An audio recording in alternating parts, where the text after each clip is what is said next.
right, so I'm going to do the first official field test on the Tarsacci with a 12-inch coil. And what I'm going to do is, it's a little unconventional, but up here in Michigan right now, as I mentioned before, the ground is pretty frozen, and we have a brief window of somewhat warm weather today. I believe it's like 32, 33. Starting tomorrow, it's going to be really cold for the next 10 days, so not going to be doing anything with it. So what I'm going to do is I'm going to do some depth tests with some targets without digging them up, using the same exact settings on both machines.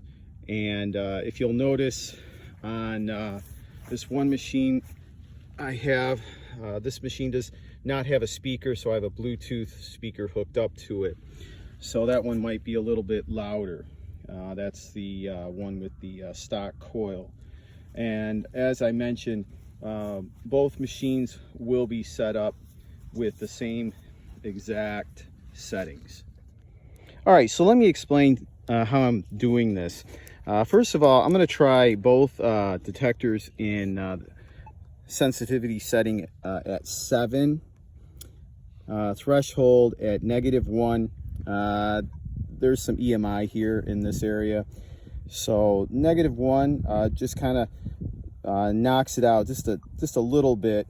And I've got the disc at -30 because I'm in a very old area where I found over 200 years of history, and there is also a lot of garbage here. Okay, a lot of iron, a lot of deep bent nails. And both detectors are set at ground balance of 641, and I have to switch frequent. I'm searching in 6.4 right now, and then when I'm not using the other detector, I put it in 18, so they're not talking. Tracking's off, black sand's off, and I have the salinity set at 43. So let me show you my first target here. Now this detector does not have, or rather, it doesn't really have a very loud speaker, so should still be able to hear that. Now we got a non-ferrous target here, surrounded by iron. It looks like there's a almost a quarter down there, but like I said, there's a lot of iron here. I hope you can hear that and see the screen. The sun is glaring down, so let me pinpoint that and show you how deep this is.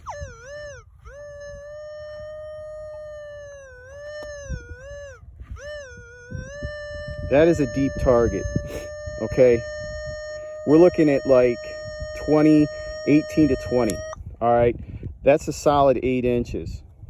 All right, now let me get the other machine on that. And first of all, I'll mark that.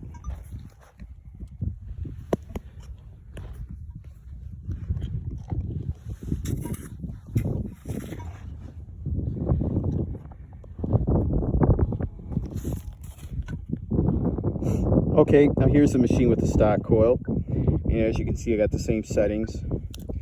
And let's see how the this machine with the smaller coil responds.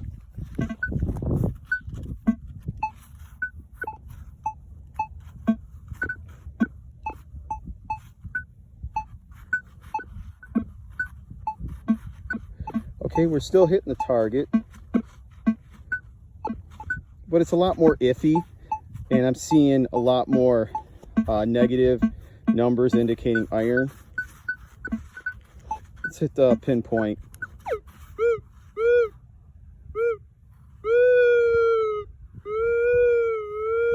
It's definitely not reading it as strong. Okay, as you can see, the numbers are going from 10 to 12.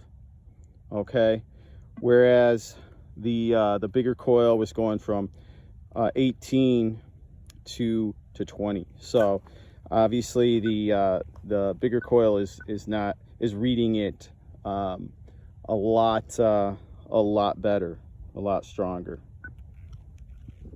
Okay, and as I mentioned, I'm not going to be digging any of these targets unless they're shallow coins. I just happened to come across, I just eyeballed a quarter a few minutes ago, but the ground is just too frozen, and it's frozen down probably about a good solid 3-4 inches. So let's move on.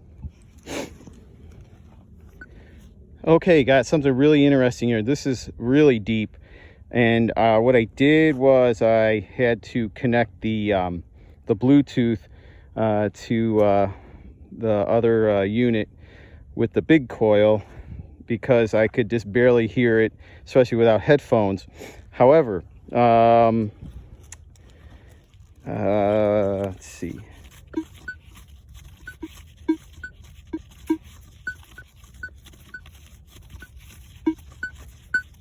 There it is. Now, what's really interesting about this is it's going between 23 and as far as up to 30. Now, usually when you get from 28 to 30, you're getting into the iron wraparound, all right? But the funny thing is, I've never seen this before. I'm not seeing any negative numbers. Well, there I am now, okay? Now, there's iron around this target, okay? But that is a good report. That right there was locking on 27, okay?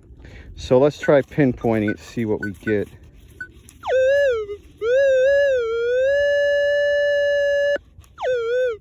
I'm gonna detune it a little.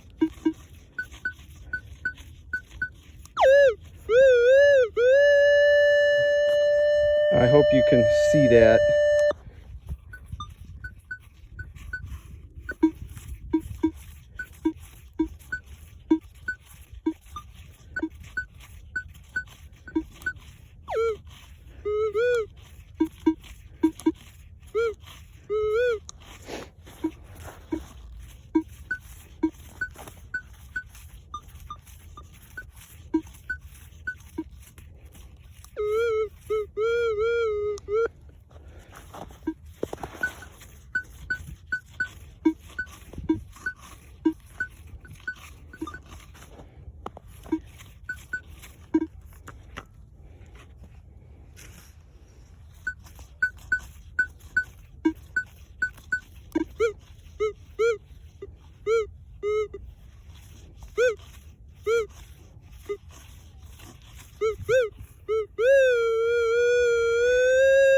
It's about as close as I can get it to pinpoint.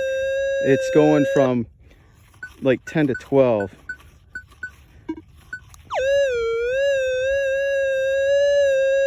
Okay, so in terms of depth, when you've got something that's that low down to as low as 10, you're looking, you know, at least 9 inches. So let me hold on a second. Let me switch the sensitivity a little higher and see what else we can get. I'm going to try going to 8.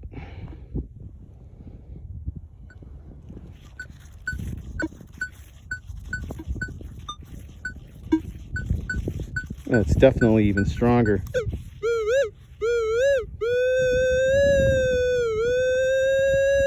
Pinpoint's even better too, and it's locking on to 13, as you can tell. Okay, I don't want to go any higher than 9 because I'm already picking up EMI, but it is workable right now. So anyway, all right, let's switch over to the stock coil unit. Okay, here we are with the stock unit, and hopefully you can see the settings. Sensitivity is at 7. All right.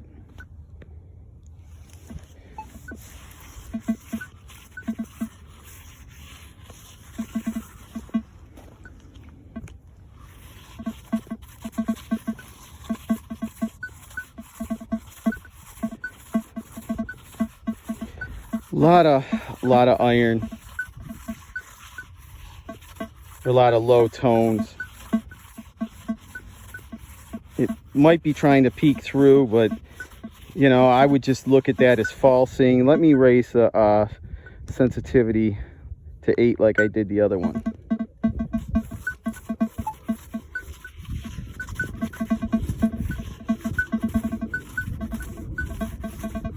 No, we're just increasing EMI. Now, I'd like to also note that I have been working around power lines with the big coil, and this coil is works really well around power lines. Dimitar must have did a really good job of shielding it.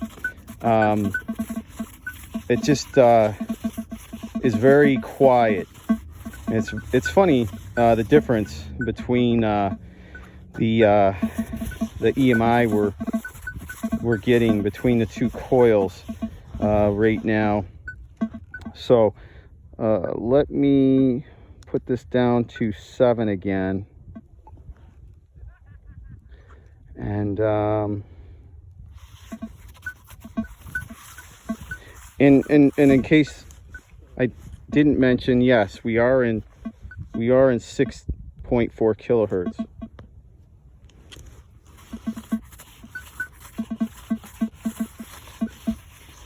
Yeah, just not finding it. Okay. So we're looking at some considerable depth from that big coil. Let's move on.